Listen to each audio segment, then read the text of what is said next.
Welcome to Sly Media. This right here is my review on season 2, episode 2 of Raising Kanan. Woo, we has a lot to talk about, man, on this late night about this episode.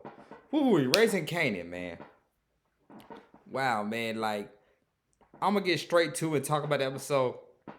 They killed Scrap, one of my favorite characters. Remember, I predicted this on my last review, and I predicted on said they might kill Scrap. I think they're gonna get Scrappy. I'm like, dang, man, because I'm just like, man, Scrap's one of my favorite characters. But Detective Howard used the same tactic 50 Cent, I mean, not 50 Cent, but the same tactic Kanan used on Ghost in season 1 of Ghost, of the original Power Stage. You remember Roller? Roller was Ghost's most loyal soldier and all that. And Kanan one told him he was the mole and all that. And Kanan trusted him and listened to him and everything. Listened to Ghost and ended up killing Roller. And that spanned a whole bunch of stuff. That really set up the whole dynamic of the series once he killed Roller. Because once he killed Roller, that set off a wind spill of everything. Just set off the chambers and all that. To let the dominoes fall where you made and all that and everything. Once he killed Roller. Because that was his most loyal soldier. But he listened to him instead of Kanan and all that. He listened to Kanan, I mean, instead of, Roller himself. Ghost and him listening to, Kanan instead of Roller. So he was just like, dang. So, Ghost ended up killing Roller. And that spanned everything that we saw happen in Power Book just because of that. So that just like right there, it's just like, dang, that's the same thing what Howard's doing. So Kanan learned from his dad. And people always talk about it. It's so infamous to see, like, that's why Kanan end up dying, in a police car and everything like that. How pivoted it is. You see why he died in a police car and all that. Because his dad was the police, and some of the tactics he used are the same tactics his dad used and everything like that. To get Raquel, that's the same tactic he used against Ghosts and all that. So, wow. So that spans off everything by doing that, by them killing Scrap. She ended up killing Scrap. Raquel does, replacing with Ariel, who I feel like Ariel is gonna be like the Dre of this series. How Dre was in Power, I feel like Ariel will be that character, the guy that's gonna mess everybody over and all that, and be the snake to get what he wants and everything like that. Be that guy that just a number 2 man lieutenant, but trying to take everybody's spot, which is a bad move, Raquel, by replacing your loyal soldier Scrap for Uriel, somebody who is not who's only loyal for himself and will still probably loyal to Unique in the end. So, wow, like I said, killing Scrap is gonna set up a whole bunch of chamber events that's gonna fall off, especially when Kanan finds out the truth. Because we see she lies to Kanan, tell Kanan Scrap commits suicide and all that and everything. Then when Kanan finds out about all this, about Howard being his real dad, I don't know how I might not even tell him, because we still remember in the season 5 of Power, the last season when Kanan was alive and everything, that he told Tommy he never knew his dad. So I don't know how I might not tell him that or anything like that. But, we just see a lot of stuff, with Kanan and all that, But like I said, killing Scrap is going to set up a whole bunch of things and everything by her doing that and everything. That's one of the biggest mistakes she's done made so far by killing Scrap. So on for we see Kanan. Kanan helping out his boy Famous, because Famous got kicked out of his house. His mom is tired of him doing drugs, stealing money from him. He got women in the house and everything. She catch him laying in bed with a woman and all that. Tell him he has to leave, get his stuff, and get out. So Kanan and Famous are out selling mixtapes and all that, everything like that. And they get pulled by the police. Police think they selling drugs and being corner boy.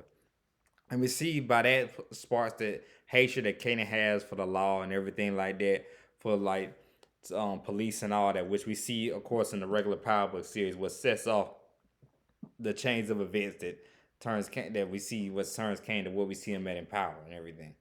But helping out with Famous, I feel like we finally hear his mom call him Sean, and we feel like that's where Sean gets his name from. Kanan's son, he named him after his homeboy Famous and everything like that.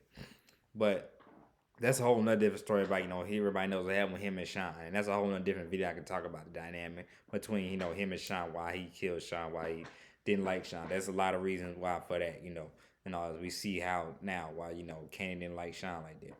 But it's on something like that. But as I was saying, like, we see this might be the downward spiral of Famous. Maybe he ends up getting high on his own supply by him starting selling drugs, or maybe he just ends up, ends up getting killed because he owes somebody money or plug money or something like that ends up happening. That makes, Sean, ends up getting famous, ends up getting himself killed or anything like that. Because it seems like we're seeing a downward spiral by him starting to sell drugs and do all that. Maybe he gets himself in trouble by selling drugs to the wrong person, doing drugs, or etc. We'll see. By fate, it starts a downward spiral for him. Also, as well, Also, as well, his sister Jess, she gets that offer from Crown to move to LA and everything like that. And she does take him up on the offer, takes up that offer, ends up going and being in LA and all that. Her and Lou end up having, a conversation about it and all that and everything like that. And she, does end up leaving going to LA. So I don't know, will we see Jess' character at all again anymore this season, or that'll be the end of that for her or anything like that. I don't know, but we see. I don't know if she's getting written off because of this or not, but we see that's how it was ever her. She does take the job, and end up going to LA. I was kind of shocked by myself, but I guess that's the way they written her out or something like that. She ends up moving, going to LA. Also with Lou and Crown, their relationship, we see that I forgot the guy's name, the new dude who's like the management head of Lou's new artists and everything like that he just signed and picked up. Him and Crown have disagreement on about letting the guy be manager and going to business with them and all that, which sets up, of course, the dynamic of end of a partnership and everything like that, which ends up, Crown end up getting exited out and Lou ends up coming ahead and holding on the record label and everything like that. Because we see the downward spiral, but they're having it well with him, with Crown not getting, a piece of the pie anymore. We do see the confrontation they do have later on in the season. I don't know what episode it is, but they do have a confrontation with one another. So I wonder when that episode happened, when they have that full force confrontation.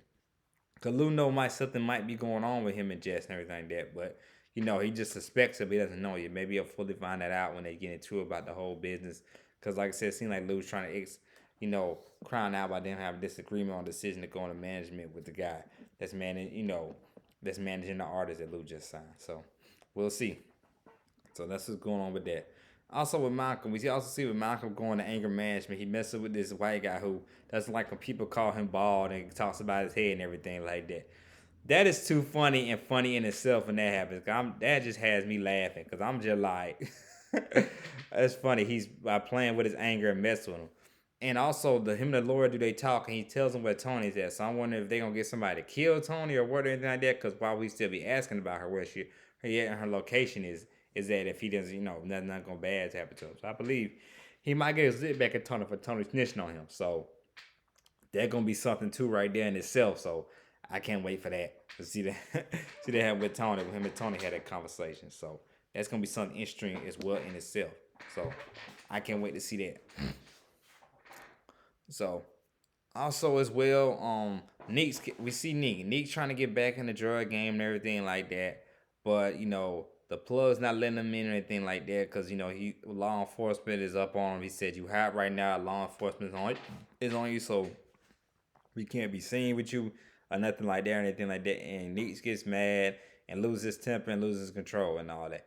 And he tries to get Uriel to come back with him, but Uriel, of course, as I said before, Uriel has, tried to join Rock and join their team and everything like that. And that sets off, Neek going crazy and also seeing his old stash house has been ran through and everything like that. So he's pissed off. What we do know in the future season, the future of this episode, Neek does end up going business with the Italians and everything like that, which is going to set up, everything, for him to get back on because he did help out the Italian guy in prison and everything like that. So him having a good relationship with them is going to put him back on top, put him back on the map. So it's going to be interesting to see that relationship and that dynamic and everything with him being with the Italians. That's his way he's going to get back up and get on top. Also, as well, I believe now that his baby mama / girlfriend knows about the stash house and could say, oh, the bodega is where, Rock has his stash house at, because that's why, I didn't recognize that, but that's his, his girl that saw Rock over there at the stash house, the bodega and everything like that. So he finds out about that, and it seems like he's going to take all that. He's going to be responsible for stashing that away and all that. And that's how he gets back on top to get his way and all that. Which sets up a chain of events. A lot of people predict this are saying, what if they do something right and they're doing something to his girl or his son and everything like that? I wonder if that's going to happen or anything like that. I don't know if they're going to kill a kid. I don't know. Even though in BMF that did happen with them killing a kid. But I don't know if he's going to get killed, his son's going to get killed or anything like that. But something may happen to his girl because of that. Because she knows everything. Her running her mouth too much. That might happen because of that. So I don't know. But that might, that might end up happening. Something happen to his girl. We don't know. We'll see. Be interesting, to see how dynamic, see how the relationship goes. But I don't know. Like I said, it's, shaping up, man. Most definitely be something good. Like I said, I'm very interested in tuning into this season. So that's pretty much us discuss everything. Also with Juke as well, we find out with her, Detective Burt, they're getting real close and cool. She helps her track down her mother, and she ends up finding out about her mom and everything like that. So they're gonna probably let this thing play out where she finds able to meet her mom and everything like that. I'm wondering what happened to her mom as well. Is Rock gonna do something to her mom to make her mom run away, or is something like that? Is her mom gonna get killed or something like that? Who knows and all that. We just want to see the of course see the origin what made Jukebox so real and so ruthless when we saw her in the Power series in season 3 when we were introduced to her in Power Book season 3 to see what made her so ruthless, made her so gangster, more crazy than Kanan and everything like that. We'll see, and everything like that. But like I said, because it seemed like her mom seemed like a singer like her. It seemed like they meet each other, everything like that. It's a good relationship from I seen from the previews and all that. But interesting dynamics, see what happens. How long that relationship lasts with her and mom? Cause we know her and Malcolm are outs with each other. They don't fuck with each other. I mean, excuse my name, they don't mess with each other at all. But her and her mom, they never had a relationship. So we'll see how that goes and everything like that. So also, as well, we see a heartwarming moment with Jukebox and Kanan when they're watching a scary movie, and Kanan looks so scared and all that. It's so interesting just to see it again, to see Kanan, this little kid, is just a kid that's just scared and calling all that and fearful of this movie and everything like that. To see the ruthless dude we see in Power Book Season 1, the ruthless dude we see in Power, like, wow, like, you know what I'm saying? How he goes from that to that is very, very interesting to see what goes down and everything like that. So, like she tells him, "Hey, you care a lot. Keep that. You always care so much and all that." It's somebody that YouTube comments when I saw their comment on video actually said, "Dang, he cares so much. Yeah, he has such a soft spot for Tariq. He ended up killing her for Tariq." So I want to know what led to that. They're being so close for her. Everybody's saying, "Well, letting them being so close to then them being like splitting apart from each other to her killing, to Kane end up killing her for Tariq." So it's just very interesting dynamic to see. Like what happened, how that, how the dynamic happened went down and everything like that. So what made them not close at all anymore. So, because see how close they are now and Kanye being, just kind of scared a little bit and everything like that, how he goes from innocent to be, like I said, a monster pretty much and all that. So we'll see, man. But it also shows, of course, why they're always saying why Kanan has just a soft spot for Tariq and all that. He reminds him so much of himself and everything like that, and all. Reminding him more of himself than his own son Sean did and everything. So we'll see with all that. But wow, like I said, a good second episode. I think I tackled everything that went on this episode.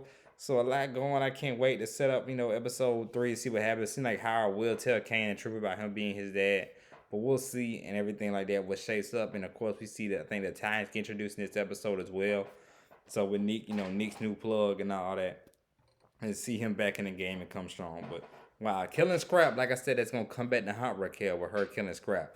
It really is gonna come back to haunt her and everything like that. Like killing Roller end up getting back to Ghost and that end up haunting him and everything like that. But him not listening to Roller. So I feel like it's all playing in a power circle and come to dynamic, for their laws of power and everything. So like I said, another good episode. I love this series. I'm gonna keep on doing reviews on it. Seems like y'all like him. I do reviews on it as well. So this is my review on season 2, episode 2 of Power Book 3, Raising Kanan, man. Y'all have a good night. Be safe for yet. My next video coming will probably be.